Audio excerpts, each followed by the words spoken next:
ఇలాంటి కార్యక్రమంలో నా మనసులో ఉన్న విషయాలు కొన్ని చెప్పాలని చెప్పని మీతో పంచుకుంటున్నాను. నేను కూడా తరచుగా సినిమాలు చూస్తూ ఉంటాను. అప్పుడప్పుడు నా అభిప్రాయం నిర్మోహటంగా చెప్తూనే ఉంటాను.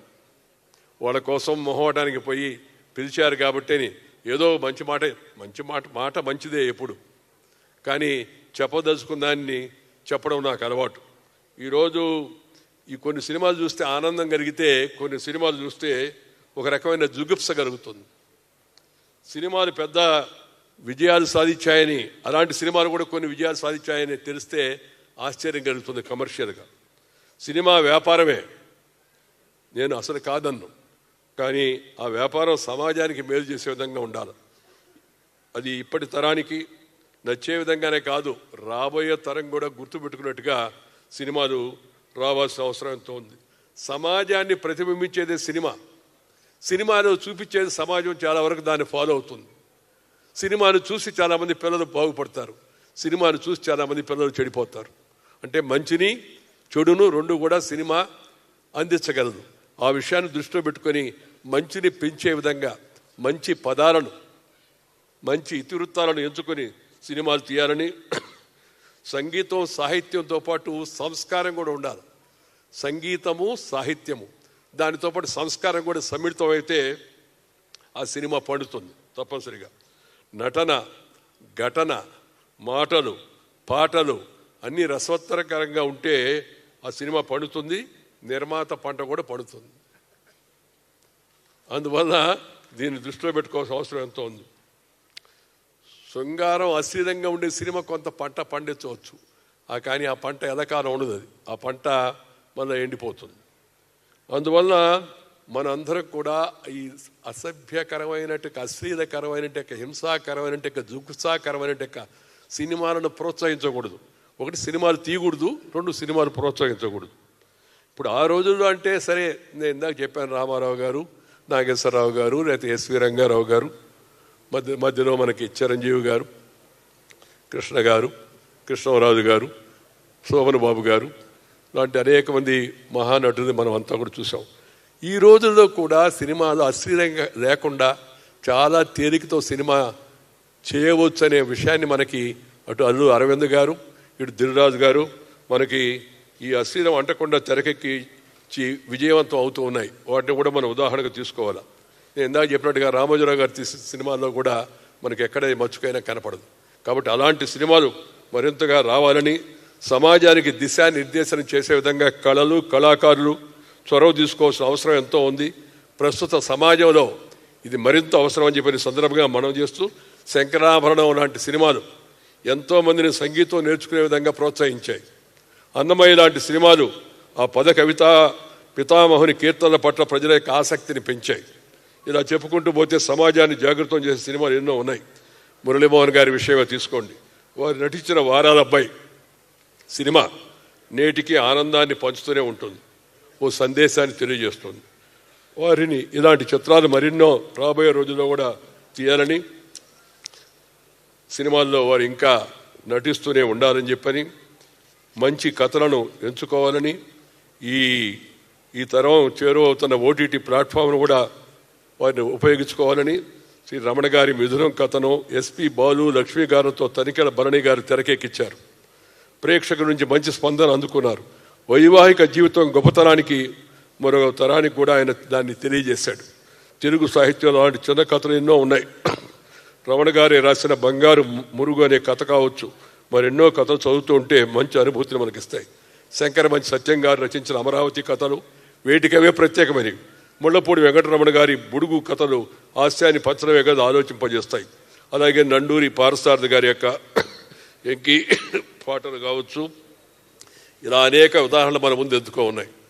ఈరోజు మరి మురళీమోహన్ గారి జీవితం నుంచి యువతరం అంతా కూడా, ఒకటి క్రమశిక్షణ, రెండు ఎదిగిన ఒదిగి ఉండే మనస్తత్వం, మూడు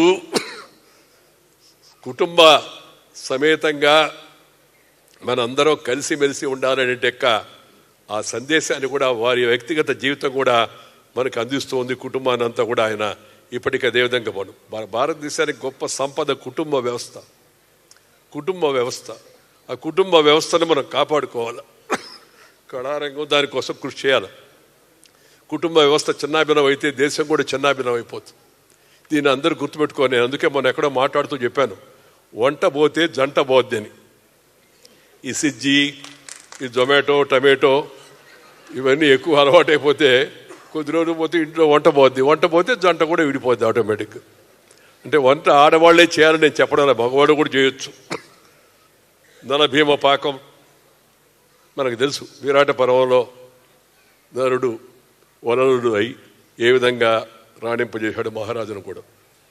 అది కాదు విషయం, కలిసి ఉండడం. కుటుంబ వ్యవస్థలో శాంతి ఉంటుంది. కుటుంబ వ్యవస్థ ద్వారా సంతోషం వస్తుంది. కుటుంబ వ్యవస్థ ద్వారా యువతకి మంచి ప్రోత్సాహం వస్తుంది. అందువల్ల కుటుంబ వ్యవస్థను కాపాడుకునే విధంగా మన సినిమాలు కూడా ఉండాలని, మన వ్యక్తిగతమైన జీవితాన్ని కూడా ఆ విధంగా మలుచుకోవాలని మీ అందరికీ మనం చేస్తున్నా. ఇందాక చంద్రబాబు నాయుడు గారు మాట్లాడుతూ చెప్పారు, సంస్కరణలు చాలా అవసరం.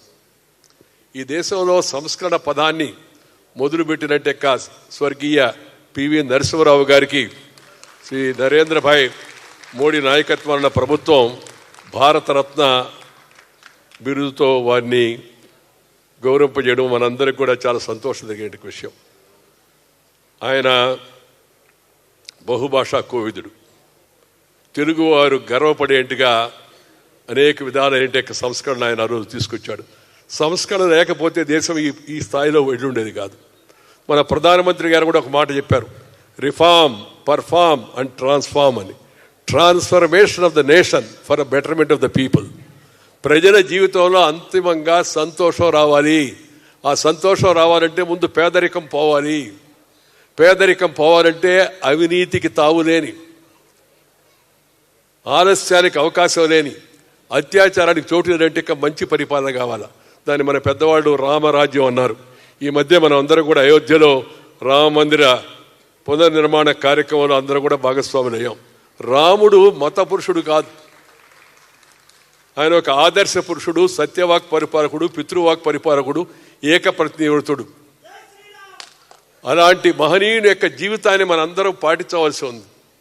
రామనామమే, రాముని యొక్క జీవితమే మనందరికీ ఆదర్శం కావాల్సిన అవసరం ఎంతో ఉంది. దీన్ని అందరూ గుర్తుపెట్టుకోవడానికి అవసరం ఉందని ఈ సందర్భంగా మీకు నేను మనవి చేస్తా ఉన్నా. శ్రీ చంద్రబాబు నాయుడు గారు ముఖ్యమంత్రిగా ఉండి అనేక రకాలైన సంస్కరణలు తీసుకొచ్చారు. ఆ సంస్కరణలు తీసుకురావడం ఫలితమే ఇవాళ హైదరాబాద్ నగరం ఇంత స్థాయికి అంతర్జాతీయంగా ఒక పేరు ప్రఖ్యాతులు గాంచే ఒక గొప్ప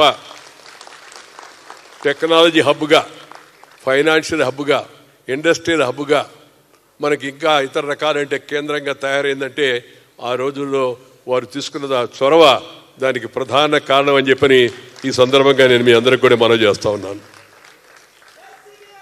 దేశంలో ప్రతి వ్యక్తికి కొన్ని నమ్మకాలు ఉండాలి. ఆ నమ్మకాలకు జీవితాంతం కట్టుబడి ఉండాలి. ప్రధానమంత్రి గారు పివి నరసింహరావు గారితో పాటు అంతకుముందు స్వర్గీయ లాల్కృష్ణ అద్వానీ గారికి కూడా భారతరత్న ప్రకటించారు. ఆయన అందరికీ మాకు జీవితంలో ఎలా నడుచుకోవాలని చూపించినట్టు ఒక మహనీయుడు శ్రీ లాల్కృష్ణ అద్వానీ గారు. నాకు కానీ, ప్రధానమంత్రికి కానీ, ఇంకా అనేక మందికి.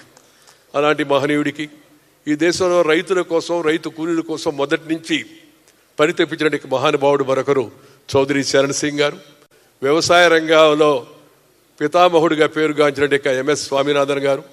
దళిత బడుగు వర్గాలకు ప్రతినిధిగా ఆ రోజుల్లో చాలా సామాన్య పేద కుటుంబంలో వచ్చి ముఖ్యమంత్రిగా అయినట్టే కర్పూరి ఠాకూర్ గారు. ఇలా అనేక మందిని భారతరత్న వరించింది. అంటే భారతరత్నం అంటే భారతదేశంలో రత్నం లాంటి వాళ్ళని. వాళ్ళు సహజమైన రత్నాలు. ప్రభుత్వం తన కర్తవ్యాన్ని తాను నిర్వర్తించింది. ఇవాళ మనం మురళీమోహన్ గారికి కూడా సన్మానం ఎందుకు చేస్తున్నామంటే ప్రతిభను ప్రోత్సహించడం మన యొక్క కర్తవ్యం. ప్రతిభను మెరిట్ని ప్రోత్సహించడం సమాజం యొక్క కర్తవ్యం. అది కేవలం రాజులు, ప్రధానమంత్రుల కర్తవ్యం కాదు, ముఖ్యమంత్రుల కర్తవ్యం కాదు, మన అందరి యొక్క కర్తవ్యం. ఆ కర్తవ్యంలో భాగంగా మనందరం కలిసి శ్రీ మురళీమోహన్ గారిని ఇవాళ సన్మానించుకుంటున్నాం. చాలా సంతోషం. మురళీమోహన్ గారు, మీకు భగవంతుడు మరింత ఆయువును, ఆరోగ్యాన్ని, ఐశ్వర్యాన్ని గురించి నేను మాట్లాడినా అది కష్టపడితే వచ్చేది.